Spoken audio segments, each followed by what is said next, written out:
Right, Casey, how you doing, man? Hey, doing good. Glad to be here. I'm a fan of the pod. Thank you. I'm a fan of ordinals. Fuck. All right. So you're here to break Bitcoin. I'm absolutely not here to break Bitcoin. You want to destroy Bitcoin? No, definitely not. I love Bitcoin. I would never want to do anything to hurt it, and I would not have done any of this if I thought that it would have a negative impact on Bitcoin. Ooh. And humorously enough, I actually think I figured out what my biggest contribution to Bitcoin may wind up being. Go shoot. It's quite odd. So, I created this protocol for shitcoins on Bitcoin called Runes. Yeah, indeed. And I will not add any features to Runes that would create MEV on Bitcoin. So on Ethereum, they have, for example, Uniswap, yes, which is an on-chain DEX. And the users submit orders to this on-chain DEX in the form of transactions. And miners can reorder those transactions however they want and insert their own transactions in order to profit from them. This and mechanics like this are a major source of MEV on Ethereum, right? Because miners can do this very sophisticated sort of technical analysis of transactions, and they need capital and they need this sophistication to the point where you can't just plug in a machine on Ethereum and just validate, because you won't be profitable compared to the other validators.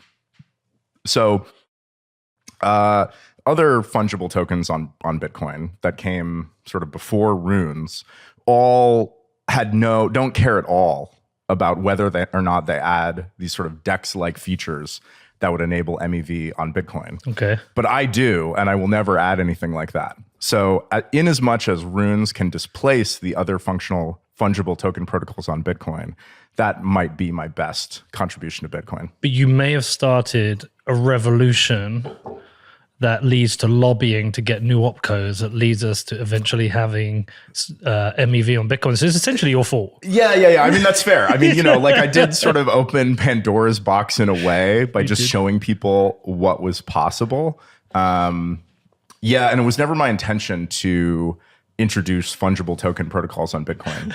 I'm sort of like, okay, whatever, fungible token protocols are boring. I think that inscriptions are interesting. I like inscriptions for a lot of reasons, although they're not something that I would pitch to normie Bitcoiners. And I have no desire to convert people to being interested in ordinals and inscriptions, whatever. But I think inscriptions are interesting. I like inscriptions personally. Fungible tokens are they're just the worst, But I did inscriptions, and then the BRC20 standard came along that introduced fungible tokens in, I would say, a very technically ham-fisted way. I tell you what, let's walk through this. Okay, yeah, you want to go through the full timeline of stupidity? Because you've got morons like me who don't understand anything, and you've got people who are new to Bitcoin who don't understand much. Okay, I feel like we should really go back into the history, right? So, well, what were you doing before this? Well,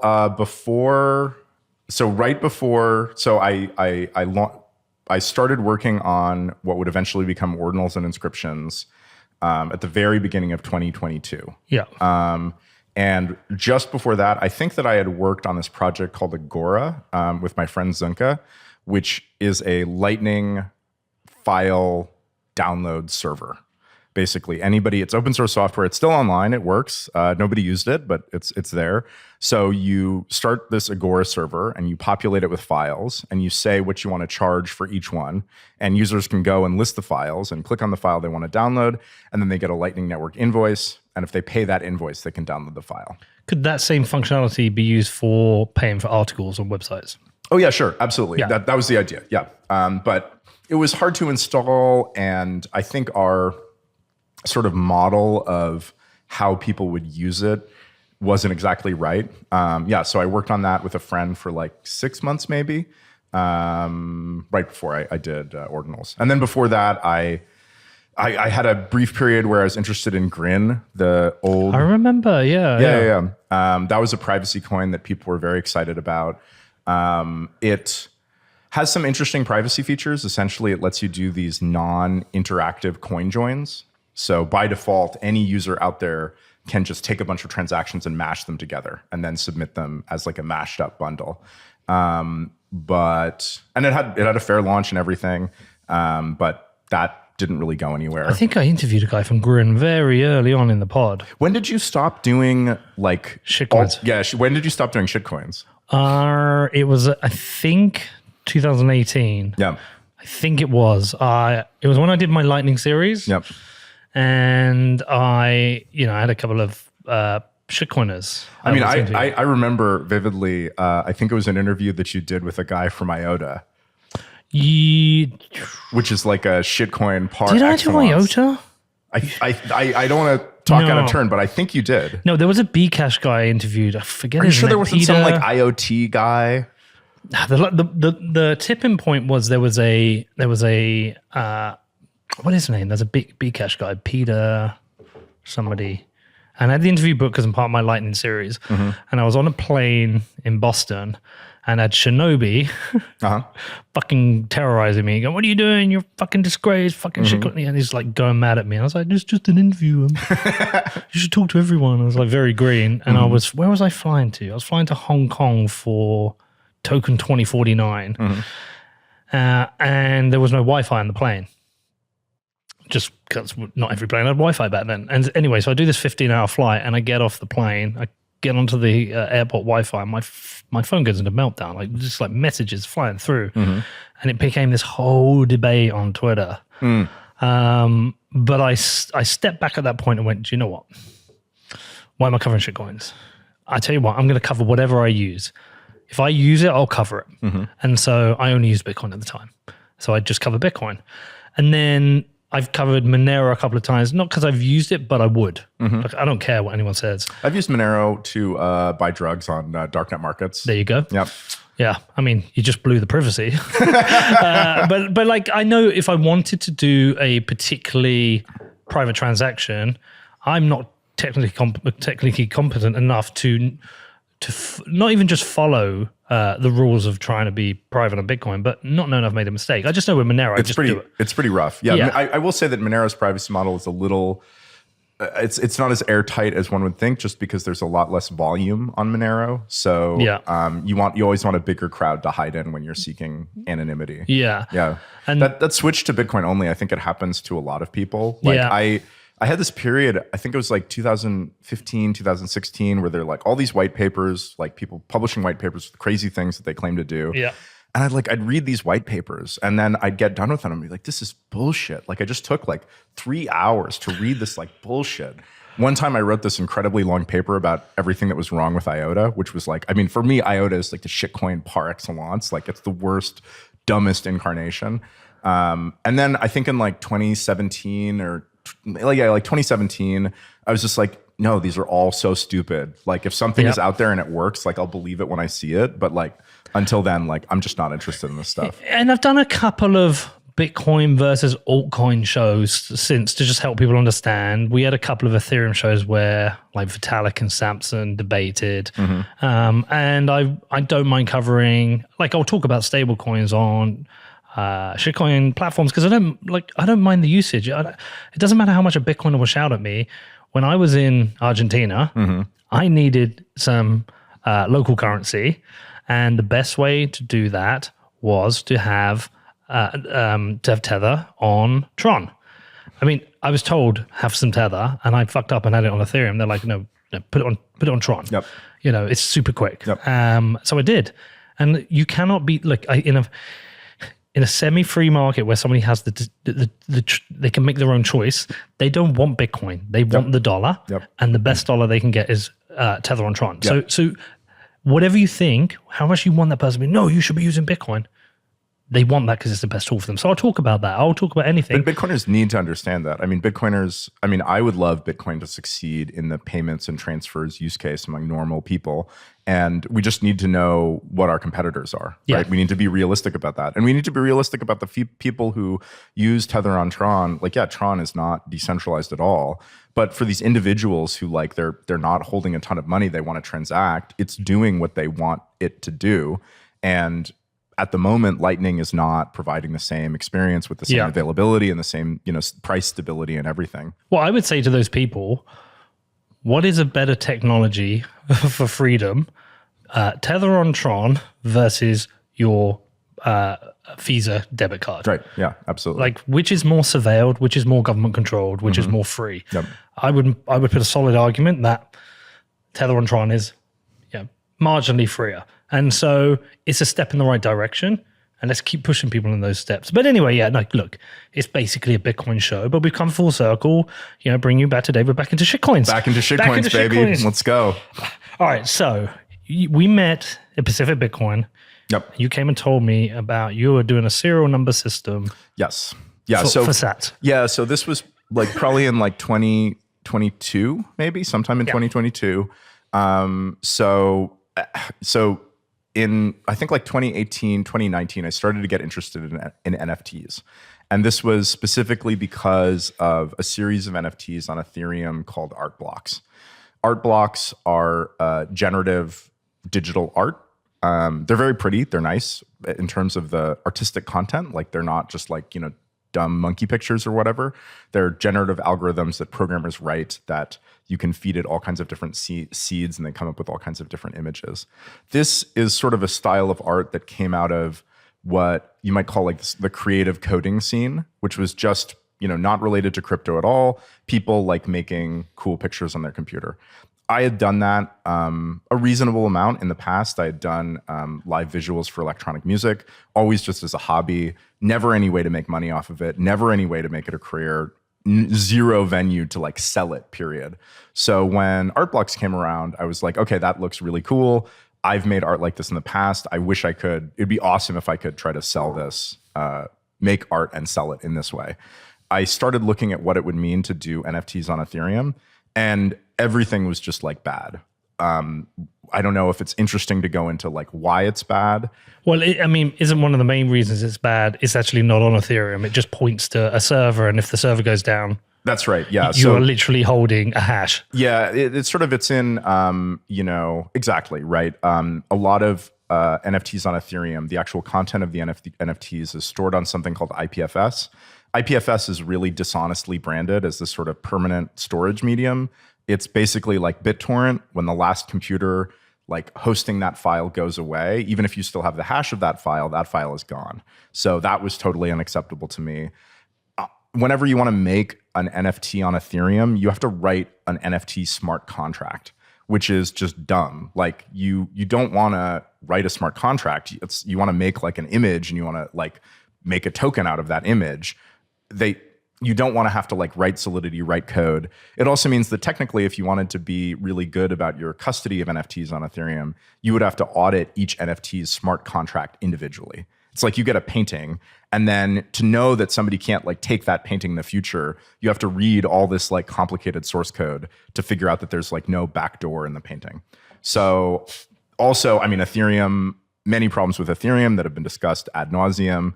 And so I was like, okay, this sucks. I guess I have to do it on Bitcoin if I want to do this. So very end of 2021, I started noodling on it. And what I eventually came up with is ordinals and inscriptions. And there's sort of two layers to that. So one of them is a opt-in lens where according to this lens, you can assign a number to every single Satoshi in the order in which they are mined, and then you can track them across transactions.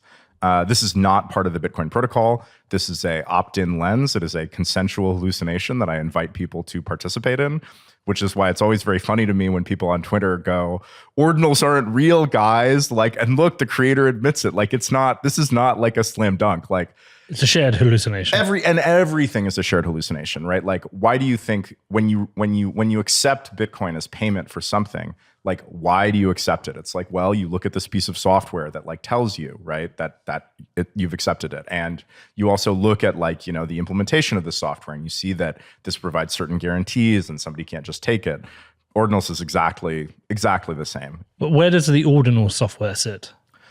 So the sort of reference implementation for ordinals, which is sort of to ordinals what Bitcoin Core is to Bitcoin, is a piece of software called Ord that I wrote, and it's open source.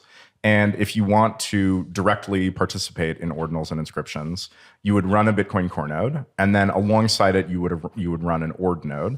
and Ord gets all of the new blocks from Bitcoin, and it just processes those blocks, and it creates the new sats. It tracks where the sats are flowing, and the thing that sits on top of these sats is you can also create inscriptions, which are the NFT part of the system, where you take a piece of content, put it into a Bitcoin transaction that moves a particular sat, and you assign that content to the sat, so that in the future, people who want to opt into this collective hallucination can pretend that the content is on that sat and that they're actually transferring the content.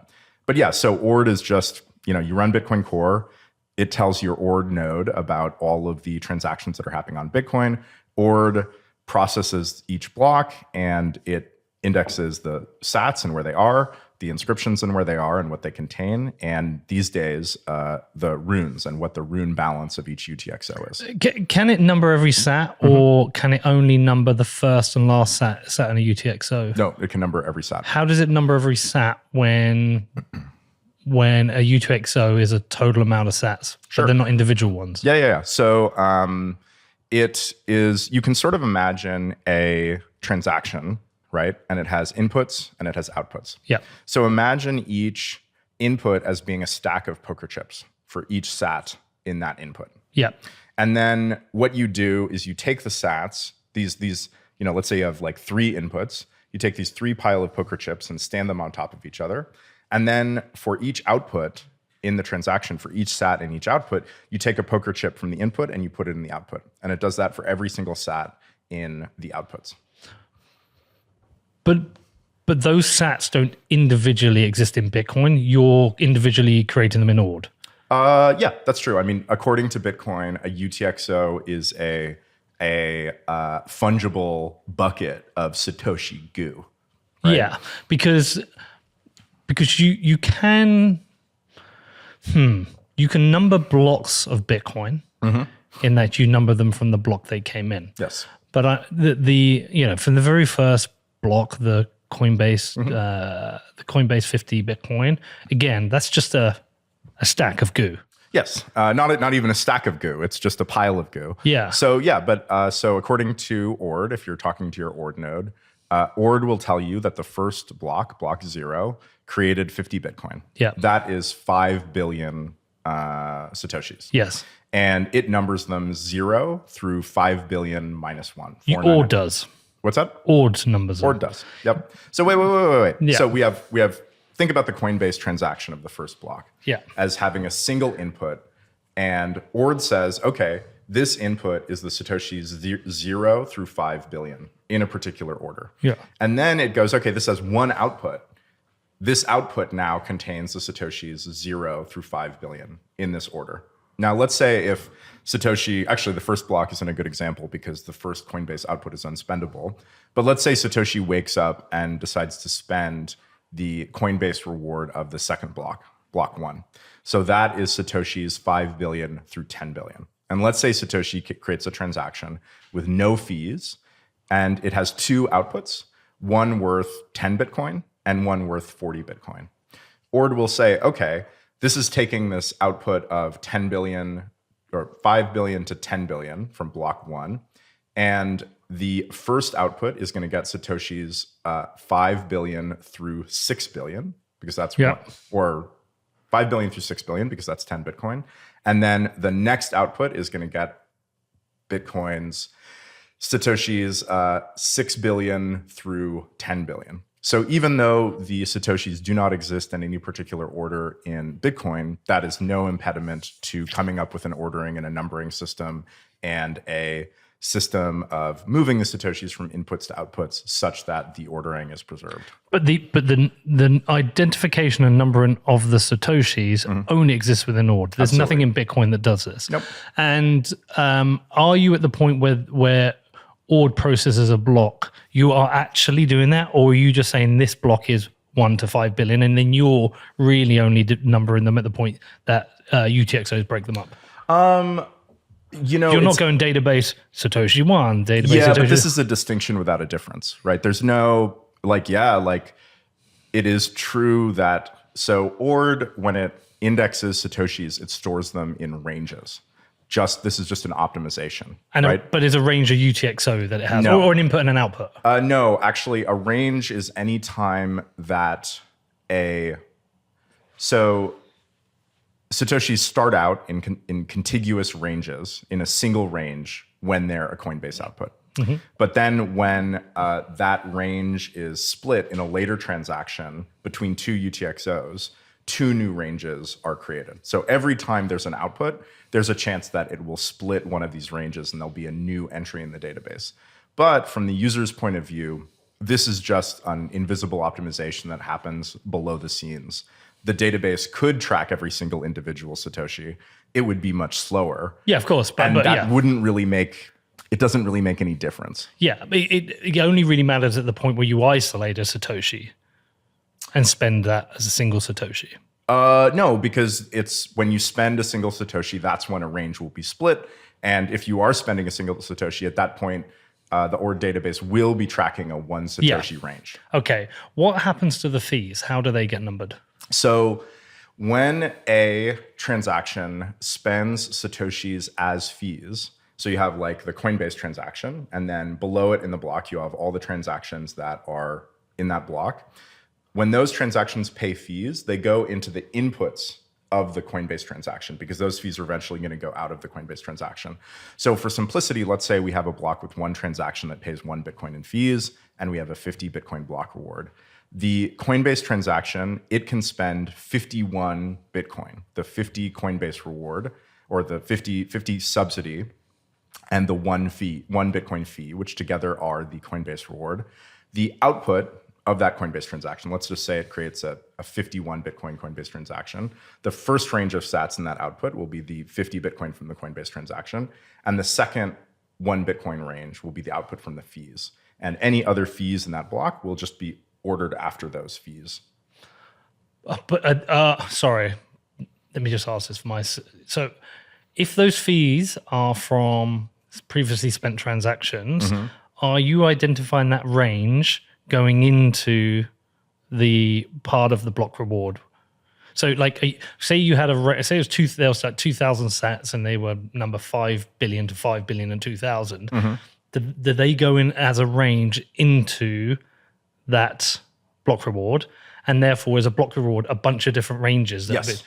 You're collecting up the ranges, but because you can track those ranges have gone into there. Yes. So wherever that goes, you still got that. And then if you go to ordinals.com, which is just an instance of Ord, so you can run the same software on your own computer. But if you go to ordinals.com, which is the instance that we run, you can see that a block reward, the output of Coinbase transaction is very fragmented. It'll have this one continuous block of sats from the Coinbase transaction or the Coinbase subsidy, and then it will have all these fees, all these small fee ranges. What about coin joins?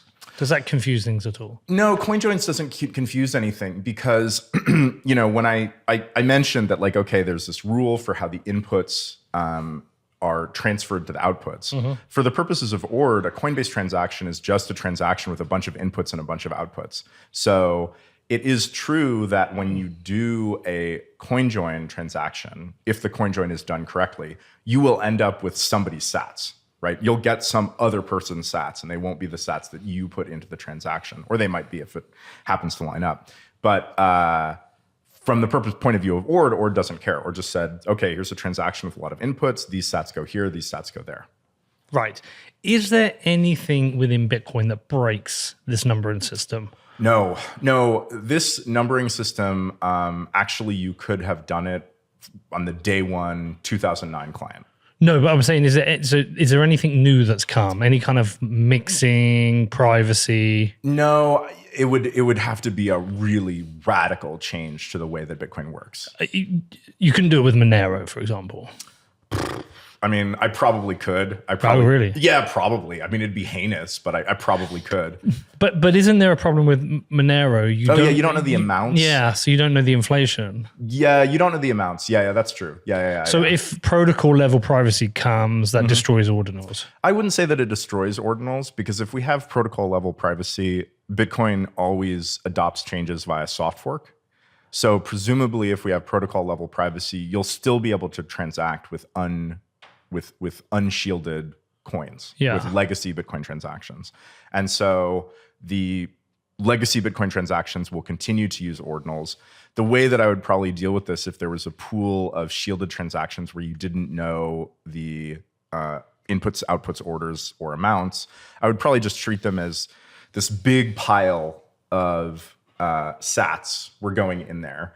And if they ever left the shielded pool back to the unshielded pool, you would just get some arbitrary sats from this big pile. If there was a scenario where a bunch of inputs went in, jumbled everything up, and then you got the outputs, you would know the ranges that went in, so you could identify the ranges that came out. But if one of those sats, would you necessarily be able to identify individual sats? Like, could it be in that process, okay, there's a bunch of, I know these ranges have gone in, so on the output, I'm going to just use these ranges. But an individual sat that has been identified, that's random where it goes. Oh, well, in the case, just like in the case of CoinJoin, it's essentially random who winds up with that sat. And if you had some sort of protocol level privacy, it would be arbitrary. It wouldn't be random because it would be deterministic. It would be a sort of known way that it went from the inputs and outputs, but you would wind up with arbitrary Satoshis from this pile. Okay, but you would, it's not like the ranges get mixed up. No. I mean, you could come up with a system that could cope with almost anything. Yeah, so I'm trying to break it, obviously, because many have tried. Yeah, no, and just so I understand what there's more to just to understand what's happening, because I assume there'd be a scenario whereby essentially ranges are getting merged, like some sats are getting merged, and when they get merged, you can't actually decide what's the top or the bottom of the range. So, I mean, if you can imagine, if Bitcoin adopted some sort of radical... go for it. So say there's a one sat Yep. that goes into a coin join. Into a coin join. A traditional, normal Bitcoin coin join. Yeah, it goes into the coin join. That would then... It was an individual sat, so it was a range of one. Yep. But on the output, it's now part of a larger UTXO. That would just be in that new range. The ranges never get merged. So the ranges just sort of fragment. But how can they not get merged when an output merges? If you do a... but again, this storage as a range is just it's just an optimization. It would be it keeps things cheap to not try to merge ranges. But even if the sats are being merged, so if I have 1,000 sats and 10 sats and 2,000 sets, and I do they're all separate UTXOs, and I do I want to consolidate my UTXOs. How do you know if those 10 sats are at the start, the middle, or the end of that range, new range? I mean, I'm very tempted to draw a diagram for you. I think that would probably help. Do it. Draw me. Anyone listening, I'll try and describe this. Okay, so... He's just drawn a dick. Just drawing a dick. Giant. There's the balls. So let's say here's this transaction. Yeah. Right?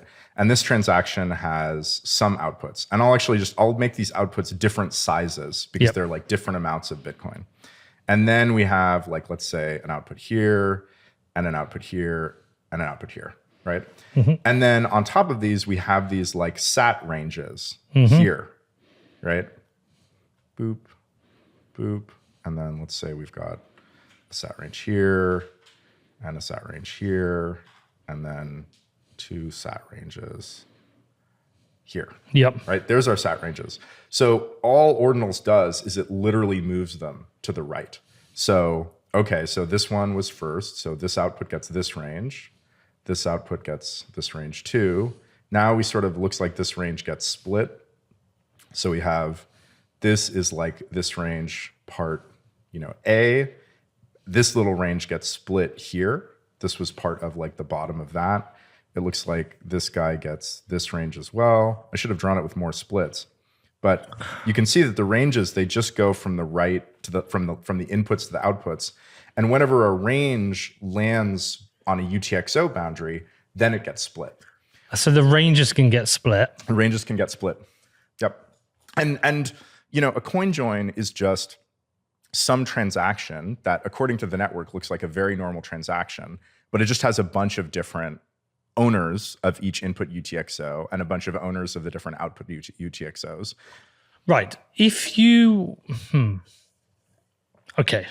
So I'm going to use actual numbers drawing this. I'm going to draw 1 to 10, 20 to 30. I'm going to have 70 to 100.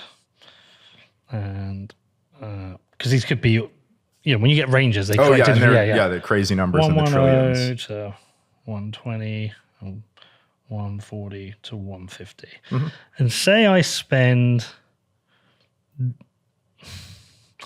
I'm going to make another one there. Okay. Say I spend this UTXO here. Well, that's an input. So, say that was a UTXO can be an input, right? Yeah, yes. And I spend this UTXO here. And so what happens is my new one, which it goes into, has 20 to 30, and then 140, say to 150.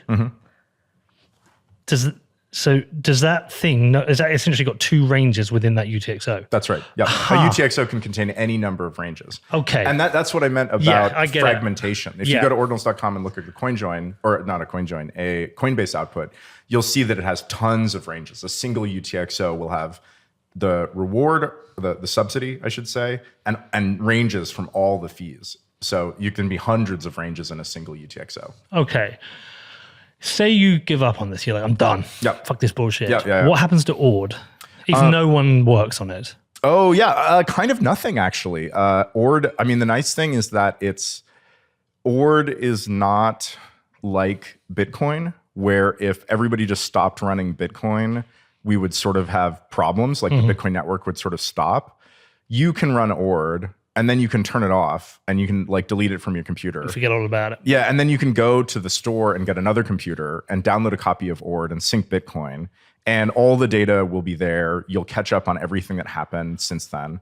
Ord is pretty simple software. So Ord is open source software. It's maintained on GitHub at github.com/ordinals/ord. I work on it with my co-conspirator, Rafjaf, who's the lead maintainer of Ord. And it's an open source project just like Bitcoin. You can see all the historical releases. And if we stopped working on Ord, it wouldn't get any new features, obviously, but nothing would break.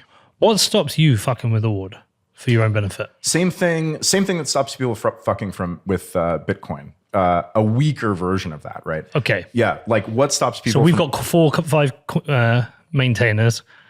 Oh no, but it's not the maintainers actually. No. So if people started trying to make changes to Bitcoin via Bitcoin Core that people did not like, people would simply stop running Bitcoin Core. They wouldn't download the new versions that had those changes. If they were configurable, they wouldn't activate them. I can guess yours is similar, right? Exactly. If me and Raf started making changes to Ord that people did not like, people could just simply refuse to run the software. And I actually would say that the numbering scheme part is so simple. It's not worth changing. I legitimately think that it would be impossible for me to change it, even if I tried really hard, because I think everybody would reject any possible change that I made to it.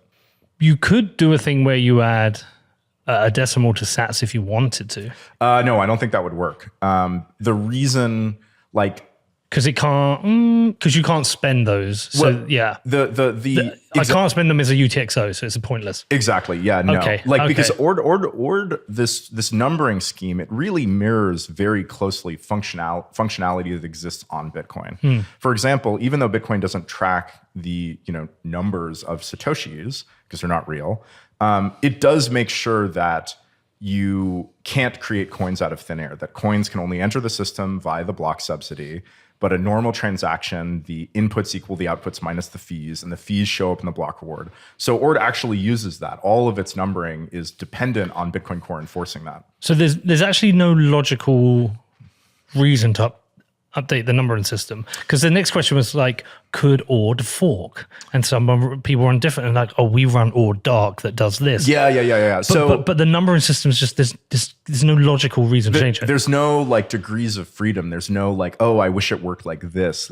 There's pretty much nothing you could do. Now, I would say that inscriptions, which are these NFTs that get attached to these numbered Satoshis, that's an area where inscriptions have a lot of different features. Particularly, inscriptions can reference the content of other inscriptions that have already been made because the data is already on chain, so that's safe.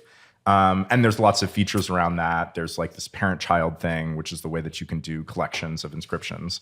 And that is an area where there's a lot more room for debate about what features should exist and what should they do. So I think probably that is an area that would be more vulnerable to me having some terrible idea and trying to push it. Or somebody else creating some fork, which were like, they wanted us to add a feature. We didn't add it. They created a fork that added this feature. If enough people wanted that feature, that would sort of become the canonical version of Ord. So it's the same kind of open source, market forces, competition, popularity thing. That protects Bitcoin. But I wouldn't want to say that it's in the same category as Bitcoin, right? Ord has fewer devs. It has fewer eyes on it. It's not as long established as Bitcoin. I do think that it gets stronger over time.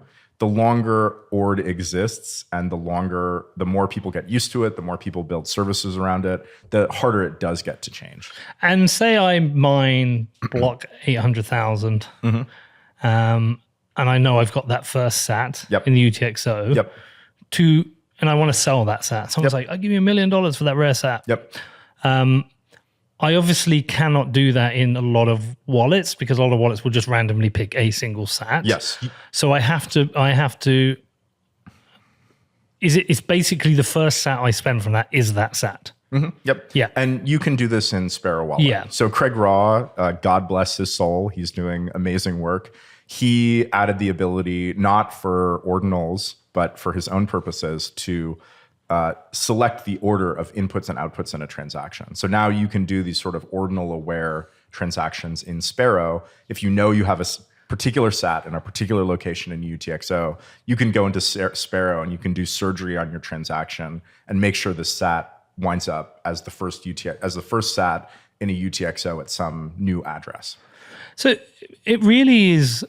I mean, it's optional to you as a person whether you care about individual sats or not. Absolutely, yeah. And I really wish that I could encourage Bitcoiners to just not care. Yeah, but this is Bitcoin. Everyone cares about everything. I know, but they care about whether you eat vegetables. Bitcoiners need to grow up and realize that, especially as Bitcoin gets more popular, people are going to do things with Bitcoin that you don't like, right? Yeah. And that is the nature of money.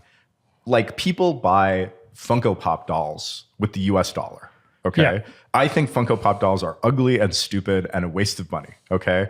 I don't get hot under the collar because people are out there using my money buying Funko Pops. And I would say that it is exactly the same thing, right? Yeah, I wouldn't. I'll tell you why I wouldn't. And by the way, I don't care that much. I've gone back and forth.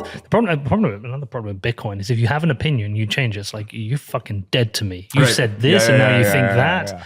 How dare you update your model of the world? Honestly, I've gone back and forth with this and I've spoken to so many people and I cannot make a decision. I probably ultimately don't care unless it really degrades Bitcoin as money. But there are some fair points that people make that this does impact Bitcoin's fungibility. No, that's not true. I mean, it kind of does. No, it doesn't. I mean, if you can buy individual sats. Nope.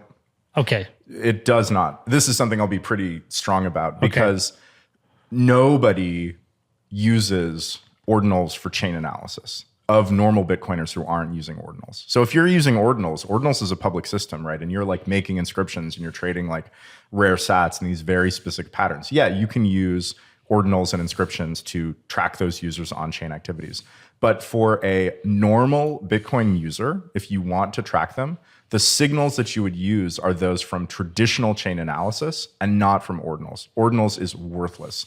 The input and output, like chain analysis relies on the shared input heuristic, right? Where you see somebody do a transaction with two UTXOs, and you then assume because that transaction signed for both of those UTXOs were made by the same person. That is a signal that is used by chain analysis, not ordinals at all. All right, good defense. Okay, fair. Let me go in a different direction. So when you created this or were creating it, did you did you know in your mind, you like, I think this is going to cause a stir? Or did you think I might just be creating something that no one gives a fuck about? Yeah, I had no idea how popular it would be. I thought it was entirely possible that it would be just niche and would exist and nobody would really care. I had absolutely no idea. I don't think that I could have predicted the negative reaction. I think because I didn't predict that it would be popular enough to impact fees. And that one comes from the other. Yeah, and the other thing is that I have to say that a lot of the people who have been very anti-ordinals, they have been some of the strongest voices popularizing ordinals. Like in the early days when Adam Back, I love Adam Back, I respect him so much. He said, okay, yeah, maybe we should like filter ordinals. One, that's a terrible take. It's never going to work. But two, he has 500,000 followers who just learned about what ordinals are, right? So everyone will find out anyway. I don't buy that one. No. But the rapidity which it blew up and the fact that it was like this drama meant that it was this coverable event. It wasn't like, oh, somebody made some niche NFT protocols. Would have happened anyway. No, the way that it blew up so fast. People were like, niche NFT protocol, and people are mad about it. And the big Bitcoiners are mad about it. Well, yeah, I don't think I've got mad about it. No, you haven't gotten mad about it. I've got disappointed. Yeah? You're disappointed in your fellow Bitcoiners? No. Okay, so when was the moment you're like, oh, fuck, this is like a thing? I think it was like a week afterwards or a couple weeks after. Yeah, very quick, where like major news outlets were like trying to get a hold of me to do interviews. I think I did an interview with Forbes very soon after the launch of Ordinals. And I was like, what? Yeah. And also the fees and the insanity, like the amount of user support requests that we started getting, people trying to run Ord. Ord is hard to use. It's like power user software. So all of a sudden, all these people being like, please, sir, like, how do I make inscription? Do you need to use it to essentially identify, or can wallets do it? These days, there's a ton of alternative implementations and services out there in wallets, some of which are built on Ord, some of which run on their own, sort of custom software. Has anyone yelled in your face? God, I don't think so. Okay. Yeah. No death threats? Oh, I think I've gotten some death threats. Yeah. I think, just the odd death threat. But, people on Twitter. When you've made it. Yeah, people on Twitter are not the same as they are in real life. Someone was to me once. Yeah? I was in Berlin at some fucking conference, and some guy started yelling at me. Berlin, that's the problem. Yeah, he was like yelling at me like we're on Twitter. I was like, dude, we're not on Twitter now. They're like, this is a real person. Do you want a beer? Like, yeah. Shut up, man. He kept yelling. I nearly left. I was like, fuck, I'm going to go home. Yeah. But no, so far the Bitcoiners have been very lovely to me in person, even the hardcore Bitcoiners. And I think part of it is that like, I don't, you might not like the protocol, but it doesn't have a lot of the things in it. The protocol itself, not defending the various projects on the protocol, but the protocol itself doesn't have a lot of the sort of shitcoin red flags, right? I didn't mint a token that you have to buy to use the protocol, right? Like if you want to make an inscription, you just get some Bitcoin in your wallet and then you make the inscription, right?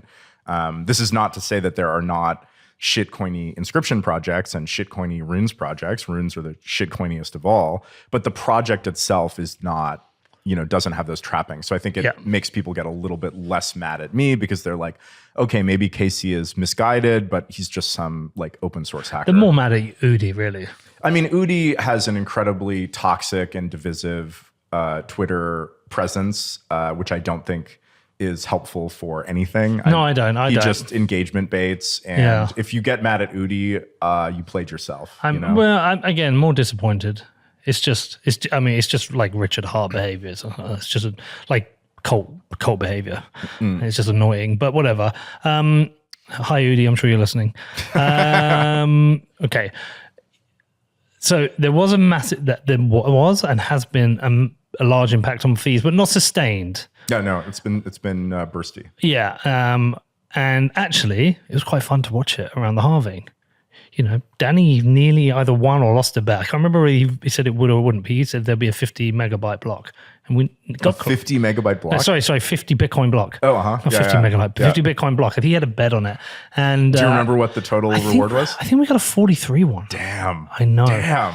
And look, happy for the miners, cool. And the fact that it hasn't been sustained and it has been bursty is those scenarios where I'm like feeling sorry for people who've got UTXOs under a threshold and got stuck, wherever they are. That is solvable. People, and there's a good side to this. It's raised the issue of fees, so those people are sat those with UTXOs when the fees do drop. Right, consolidate UTX, get that shit sorted. Is there anything that's happened off the back of it that's made you that you've been fuck that you feel shit about? Yeah. So after I launched inscriptions, maybe a couple months later, people came up with a fungible token protocol built on inscriptions called BRC20. Yeah. And I think BRC20 technically is done very poorly. And that's why I created Runes, which is just a fungible token protocol, which doesn't have some of those technical issues. And I do worry that if one of those token protocols, not Runes, because I wouldn't add it, but some other token protocol gets very popular and they add some sort of DEX that introduced MEV on Bitcoin, that would be very bad. And so that is possible now. Yeah, I mean, it not from anything that I've done. The protocols but it's technically possible that someone could do that. It gave people it made people realize like, oh, you can write protocols on Bitcoin, which is very weird because you could always have done this. Like this was not particularly hard. You could even have done it pre-SegWit, especially the fungible token protocols where there's not that much data, and yeah, like it sort of made people realize what was possible. And so now you have all these fungible token protocols, and a lot of them have designs for DEX-like functionality that would introduce MEV. I hope that Runes dominates and Runes doesn't have MEV, and so these MEV sources never come to fruition. Okay, so you're the god that invented fire, but they might burn down the building. I'm Prometheus. You're Prometheus. I brought fire to man. You brought fire to man. Yeah, and then man started, burning down the villages. Exactly. Yeah. Right. Okay. So let's go back to BRC20. Yes.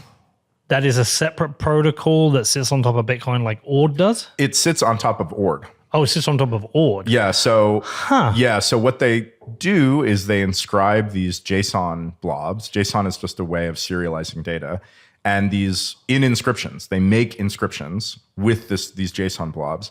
And the JSON blobs have instructions for creating, minting, and transferring BRC20 tokens. And so by making these inscriptions and sending them around, you can affect the balances of different addresses BRC20 balances. Okay, so I could go on there and create Peatcoin. Peatcoin, yeah, that's right. I can make 500 million of them. Yep. If I want to send 10 million Peatcoin or BRC20 token to you, what Bitcoin transaction needs to happen to make that happen? So you're how many Peatcoin? There's 10 million. And you're sending to me? Sorry, there's 500 million. Okay, let's make it easier. I've got 21 million. It's got the same denominations. Yeah. Because save you doing the math. Yeah. Does the Bitcoin have to match? No. BRC20 is not... the balances in BRC20 are not held in individual sats or individual UTXOs. They're attached to your address. To your address. And so what you need to do is you need to make an inscription that says in the inscription, I want to transfer, 1 million Peatcoins. And then you create that inscription and send it to your address. And then from that address, you send it to the recipient of those Peatcoins, in this case, me. So you're creating and transferring an inscription which affects the transfer of these BRC20 coins. So, and which is what, a minimum of 1 sat to do? Outside of fees? Oh, yeah, sure. Yeah, it's going to be a lot of sats. One technical problem with BRC20 is that it actually takes 3 transactions to send a BRC20 token. Creating the inscription requires 2 transactions, and then transferring this inscription takes a further 3rd transaction. But each of those could be 1 sat plus fees. Sure. Yep. Okay. So ultimately, BRC20 on a long enough time frame probably gets economically priced out of being usable, because unless you've created a token that's worth more than Bitcoin, you're going to waste Bitcoin to send that to somebody. Yeah, I mean, definitely it does. everything in general gets priced out. And I would be very happy if inscriptions and runes and everything was completely priced out due to the monetary use of Bitcoin. That's just any protocol that uses Bitcoin will tend to get priced out. Now, well, hold on, but on certain inscriptions, it sets the fee will be the floor price. Certainly. Yeah, that's right. Yep. So there comes a day where no inscription, like if the fees are $1,000 because we're in like 2040 and we're all on the Bitcoin standard, that's the floor price. I know it's priced in sats, but that's the floor price. Yep. Interesting. And I think that high-end inscriptions will actually always exist. Yeah. I don't think those will ever be priced out. I think there will always be a like super high art, stupid or not, whatever, that won't get priced out. But yeah, a lot of the cheaper stuff will get priced out. So, but then Ord itself as a protocol might get priced out being something that's used. Sure. So Ord is a low fee environment protocol, really. I don't know if I would say that. It all depends on people's willingness and desire to make these transactions. Yeah, and it depends what they want to do. There might be a future use case where it's always worth it. It's just like Bitcoin, where low priority, low value transactions eventually get priced out. I'm intrigued by it all. I'm just intrigued by somebody doing something like this with Bitcoin. But okay, so let's go to runes. Sure. But runes is just your version of BRC20. Yeah, my version of BRC20. It is a very simple protocol. It's not based on ordinals or inscriptions or sat numbering. The reason that I did it was... You're the Vitalik of Bitcoin. No, please no, bro. Yes, no, you no, are. No, absolutely not. I refuse to be characterized as Vitalik. I make things... You wear unicorn jumpers. The unicorn jumpers are fine. I'll wear a unicorn jumper. You enable shitcoiners. No. But I make simple things that work and are easy to understand. This is like, I think Vitalik makes complicated things that don't work that are nearly impossible to understand. But that's why you're the Vitalik of Bitcoin. True. Yeah, possibly. Okay. Yeah, there you go. If Bitcoin had a Vitalik, it's me. But yeah, so runes, I saw BRC20. BRC20 is very complicated because it includes all of the complexity of Ord, all of the complexity of inscriptions. It's inefficient. And I was like, no, this won't do. They've butchered my baby. Inscriptions. So then I created a fungible token protocol that's very clean, very simple. The data is in op returns. It just, like inscriptions and ordinals, where you sort of optionally view sats as being numberable and orderable. With runes, you opt into a lens where a UTXO can contain not just a balance of Bitcoin, but also a balance of any number of different fungible tokens, or so-called runes. And you can do things to etch a rune, which is creating a new rune, to mint a rune, or to transfer a rune. And you can you inflate the supply of your rune? No, you cannot. Oh, so once you've created... Yes. Okay. Yeah, so runes, you can create them with some amount of pre-mine, which can be 0. And then there's what's called an open mint, where if you want to, you can have a period where anybody can make a transaction and get some of that rune, which is where I think the vast majority of the rune transactions come from, is people minting runes. But once the mint period is done, the supply cannot be changed. It feels to me in the world of shitcoins, BRC, runes, we have lots of people creating lots of tokens, but I actually don't know what they used or mean. Like, I understand what a stable They're speculation. They're just gambling. But it's... I don't even know if speculation is the word. I think it is just pure... It's like a blinking game. What's a blinking game? Like the first to blink, right? Uh-huh. It's like you own it, but ultimately you have to sell it because at some point it's going to die. Yeah. Like, isn't this just speculation? Yeah, You're just saying like speculation, but dumber? Yeah, but like... yeah, I am. Speculation, but dumber. I agree. But I do believe long term there is going to be tokens that are valuable and useful. So the version I have that I really want and that I'm not doing is, there are hundreds of people who want to invest in my football club. Hundreds. Bitcoiners writing to me. I just checked. I thought it was more, but it's 389 applications on the website alone. And then everyone who comes to the football club, they were like, I want to buy it. So our one option is we float on the public markets and But that comes with a whole bunch of issues. And can people actually trade on whichever exchange we're on, or whichever stock market we're on? And we have to have all these requirements for reporting to the whichever the London Stock Exchange or whatever. It's far cooler and easier if someone could just go on to Gemini, Coinbase, River, wherever, and go, I want to buy 10% of Rail Bedford. The problem is, if it's a token without legal equity, it's a shitcoin. Yes, the purpose of, what I mean, sorry, let me finish where I'm going with this. Tokens that you can trade openly and freely, if they could legally represent equity, would be a far cooler thing than we have now. Because you could be like, do you know what? I actually want to buy some of your Rail Bev. And I was like, I've got some on my phone, and I could literally sell you, but there has to be that legal component. No, that's a great observation, and that's something that people really miss a lot, right? The purpose of equity, like, why is equity valuable? It's because it represents ownership that the state is willing to enforce. Yes. Right? If I buy, 75% of Real Bedford, right?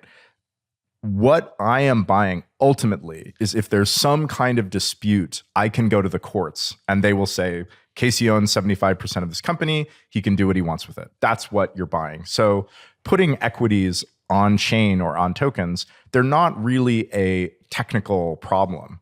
They're really a cultural and legal problem, right? Yeah, because technically they're better.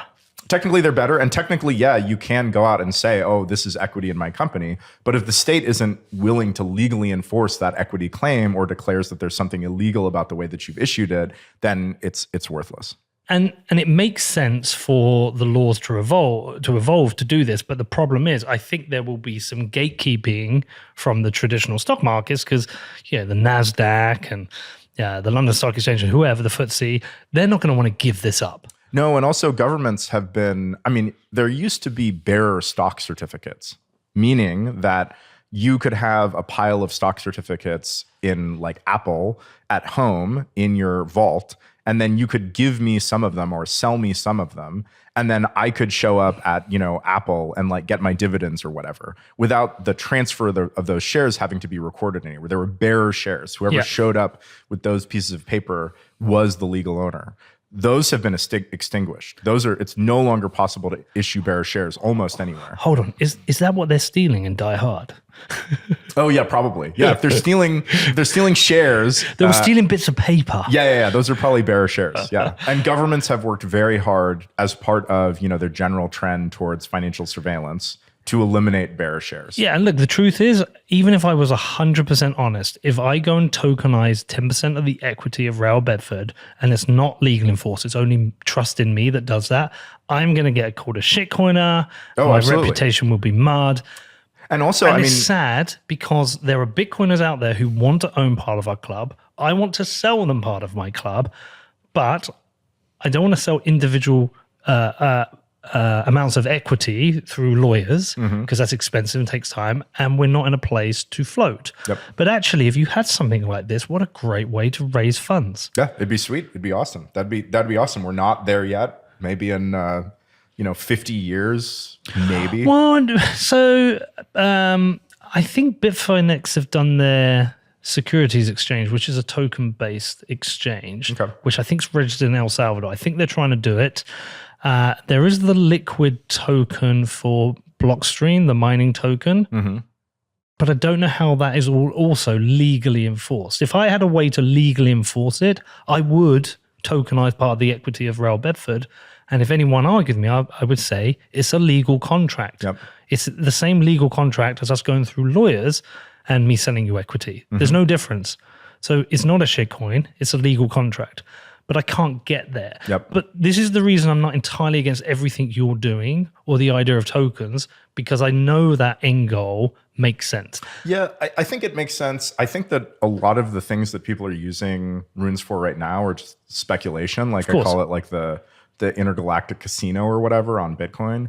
But I hope by making this protocol and just having it available, and it's a good protocol and it's simple, people can experiment with it and if, hope against hope, people find something useful to do with it, that would be awesome. Look, for something like Rail Bedford, it's probably not the best place to tokenize the equity because we don't know what will happen to the fee market and we don't want to expense, like someone might want to buy £100 of Rail Bedford and the fees are £100. Right. So it's not really going to be worth it. I expect this kind of thing's coming to Lightning anyway, or is on Lightning. What coming to Lightning? Like the ability to have tokens. Yeah, so Lightning Labs is working on Taproot Assets, Yes. which is a token protocol. And they do want to put it on Lightning. I think that in theory, you could put runes on Lightning. Nobody's doing it. I'm not doing it. It sounds very hard. But in the same way that you can put Taproot Assets on Lightning, you can probably put runes on Lightning. So what are the valuable things you can actually do with runes and inscriptions? You go, do you not, whether a Bitcoiner agrees with me or not, I think this is valuable. Mm-hmm. What can you do with runes? I mean, right now, like degenerate speculation. There's nothing else. Has anyone done a stable coin? Yeah, I think there's a few projects that are trying to do stable coins. I think one of them is like this one called Ducat, which looks really bad. It's some sort of synthetic stable coin like Terra Luna, like the kind of stable coin that's like destined to explode. Hopefully it just doesn't get popular enough to blow up too big. There's a couple people working on sort of stable coins that are based on holding Bitcoin while simultaneously shorting Bitcoin. And thus you get a stable dollar value and tokenizing that. I have no idea if that is going to go anywhere. And somebody could try to do like tether on runes. Like they could totally just say, I will sell you a rune for $1 and I'll always buy it back from you for $1. Again, there's probably not going to happen for the same reason they want tether on Tron. Why pay high fees when you don't have to? I think the only reason would be if there was enough liquidity in the like runes and inscription and rare sat market for people to want stablecoins in those markets, then maybe they would appear. But yeah, I agree. They're currently, I think users are better served by stablecoins on other platforms. So I think my personal take on it is I don't care it exists that much. The shitcoiners and gamblers are going to shitcoin and gamble. It's kind of annoying it's come to Bitcoin. I'm kind of with mechanic there. I do think it's a good thing that it's raised two big issues, which is discussing miner fees and the base chain. Essentially, a lot of people will be priced out at some point. Or there is that conversation. I mean, it came up when I spoke to Saylor the other day. Can you have the hardest money and everyone being sovereign? We just don't know. Yep. And it's created some debate around the future direction of soft forks. Yep, certainly. I do worry about people lobbying on behalf of introducing code which is good for inscriptions and ordinals but serve no purpose or little purpose for Bitcoiners' money. That is a thing that's on my mind. But yeah. Okay. Yeah. It does. I mean, on the positive side, it also brought a bunch of users. Now they're, filthy shitcoiners, but they are active users of Bitcoin. People who are into ordinals and inscriptions or runes. I'm pretty confident saying that there's the group of users that on an individual basis uses Bitcoin almost the most. Well, they have to. They're making tons of transactions. They're making crazy transactions. They're interacting with on-chain services. PSBP trading of inscriptions is a very heavy application of PSBTs, and where people can like put an inscription up for sale by publishing a PSBT and somebody else can claim it. And that's a kind of weird advanced activity that simply wasn't present on Bitcoin beforehand. All right. I'm trying to think where to go with this next. I'm just like, my brain's like, okay, I understand what you've done. I understand why you've done it. And I understand some of the benefits. Ultimately, I think it dies. Sure. I think that runes, inscriptions, etc., are really a sideshow. Yeah. Right? Like Bitcoin is the main game. It's been like a culture test of Bitcoin. Yeah, and I'm actually really sad about the way that has played out. I think a lot of people position themselves against ordinals, and those people have and will lose as a result of that. That you cannot take this system for doing uncensorable transactions and start disapproving really hard of something that users demonstrably want to do and oppose that, you're just going to lose. You're just going to look like an idiot. I wish, for example... I'm not sure. I think there are principles behind this that people have. Like, you probably listened to my mechanic interview. No. You should.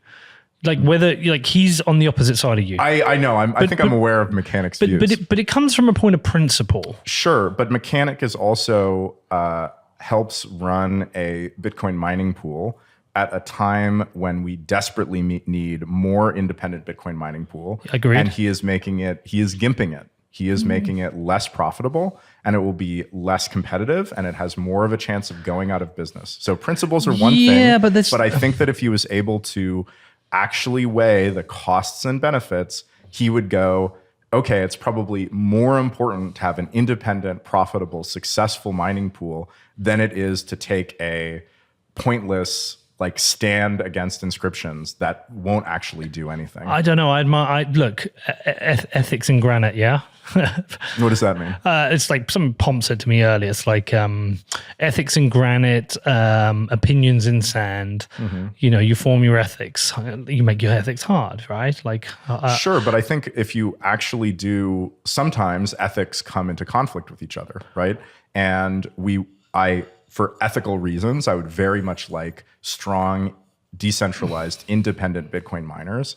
And if I also had the opinion that ordinals and inscriptions and runes were sinful, I would have to weigh those against each other. And in my opinion, ocean mining is letting the less important ethical principle of not liking runes and inscriptions take precedence over another ethical principle of wanting Bitcoin mining to be decentralized and the benefits that bring. But even if they allowed it, they're not going to make they're not going to make a significant shift in mining decentralization. The big problem we have there is Antpool has over 50%. And I mean, the problem with Antpool is that there aren't enough. The problem with mining centralization is that there are not enough independent miners. And if ocean mining, the more market share that ocean mining can get away from Antpool, the more decentralized Bitcoin becomes. Sure, but I think it's a bigger issue. I don't think it's solved by ocean mining not allowing people to filter transactions. I think that to me is such a big issue, but it's an industry-wide issue where I think actually we need to get miners around the fucking table. You need Riot, you need Marathon, you need all the big miners around the table, iron, and say, how are we going to solve this? You guys need to solve this. Yeah, and also I think eventually we should think about firing the miners. If Stratum V2, the legacy mining protocol is called Stratum. Yeah. And this is the protocol that miners use to get work from their pools get blocks, candidate blocks from their pools to hash and try to turn into real blocks.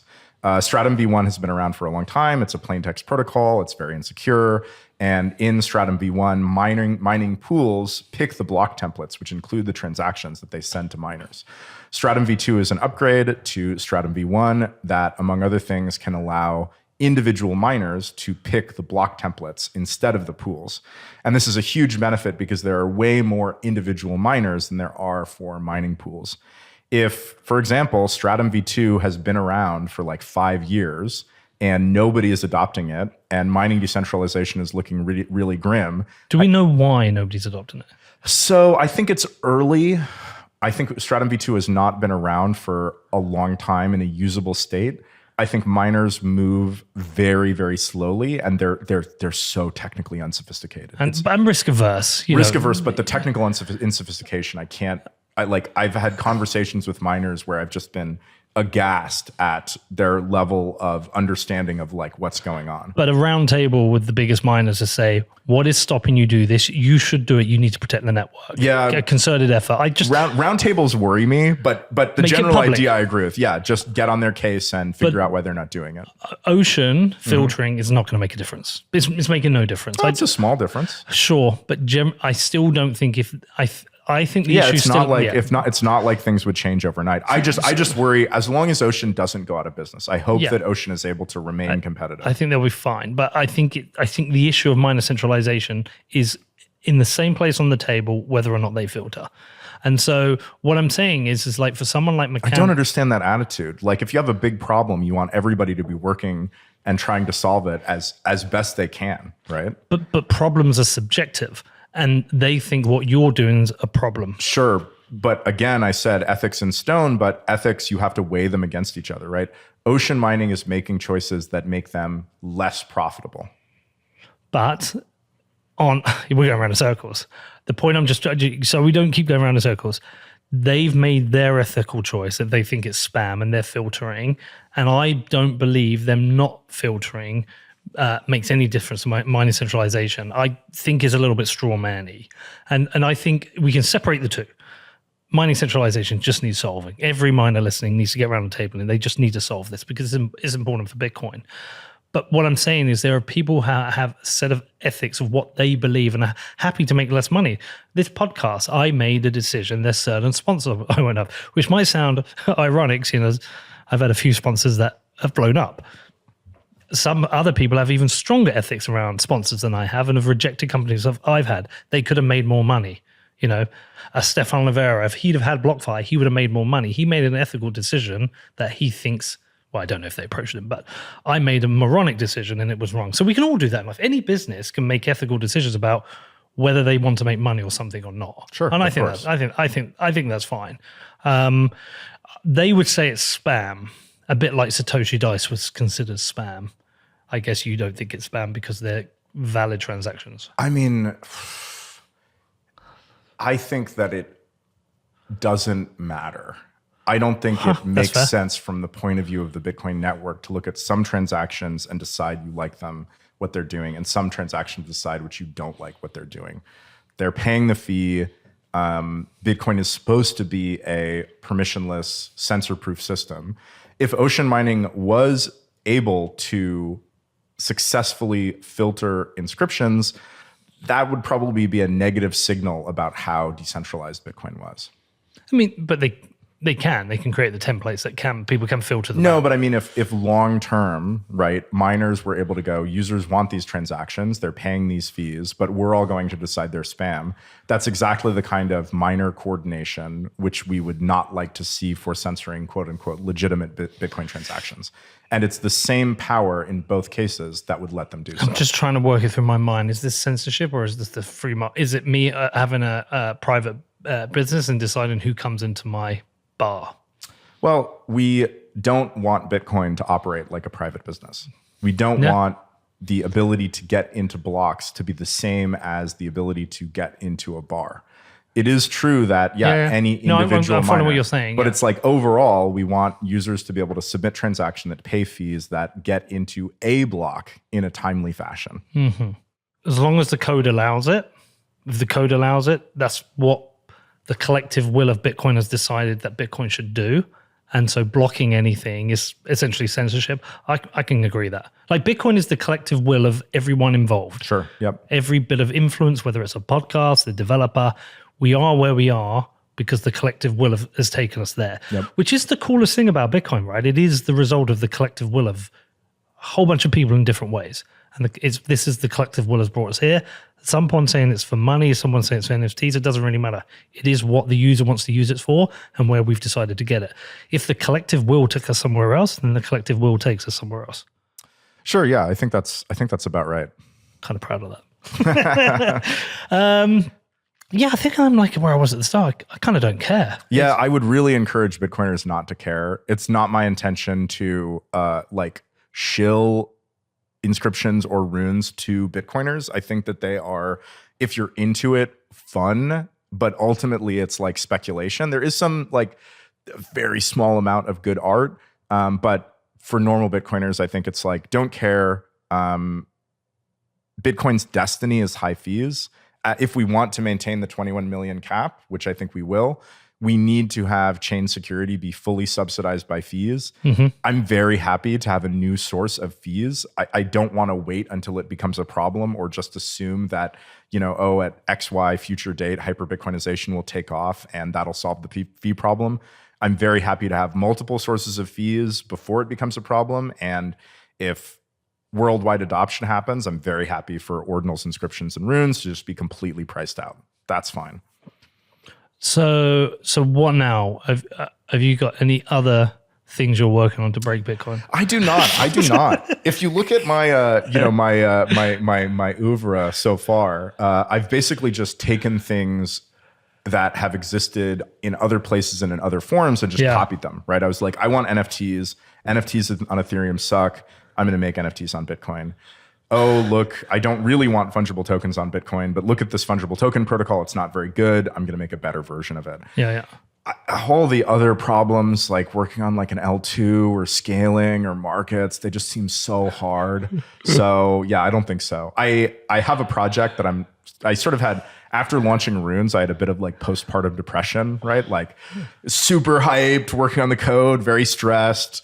It launched, there were no problems. There's some problems, but there were no like bugs in the protocol, which was great. I was very happy about that. And then I was like, oh, what am I doing with my life? You know, I have a project that I'm excited to work on, which is, it's not going to be Bitcoin or cryptocurrency or anything related. I've always been very passionate about file sharing. And I would really like to make a way for people to share files that gives them like a Spotify or Netflix-like experience, but that is on BitTorrent. And there's no cryptocurrency, there's no Filecoin, IPFS nonsense. It's just not Google. What's up? It's not Google. Not Google. Yeah. So yeah, that's going to be Very like a normal software project. And, we'll see if I make any progress with that. But yeah, like everybody can rejoice. I'm not going to be, unless I like wake up tomorrow with a new terrible idea, the status quo will be maintained. I've passed the torch to other people to have terrible ideas on Bitcoin. Bro, listen, the comments are going to be wild. Yeah. They're going to be like, Pete, you're now a shitcoiner. He's gaslit you. I would like to do a podcast with you and Mechanic. I'd love to do it. I don't like doing debate. Not a debate. Just a friendly conversation. I don't think there's any way that wouldn't just go around in circles. And also I know, but I could get some nice popcorn. Yeah. The clips would be great. Yeah. The clips would be excellent. All right, man. Well, listen, look, I really enjoyed this. Thanks, man. I probably shouldn't have. Look, I kind of wish they didn't exist, but they do and whatever. I'm not going to stress over it. Like, it is what it is. Just I'm here for the entertainment. Yeah, and then maybe in 2075 you can tokenize Real Bedford on Runes. There is no chance I'm alive in 2075. I don't know if I'll be alive in 2045. Come on, hyper Bitcoinization in like 2 years, going to solve all the problems. We're going to live to be 200 like Methuselah or whatever. It's going to be great, bro. Maybe. All right, man. Listen, good to see you. Good to see you, man. Thanks for having me on the pod. Anytime. See you later, everybody. Bye-bye.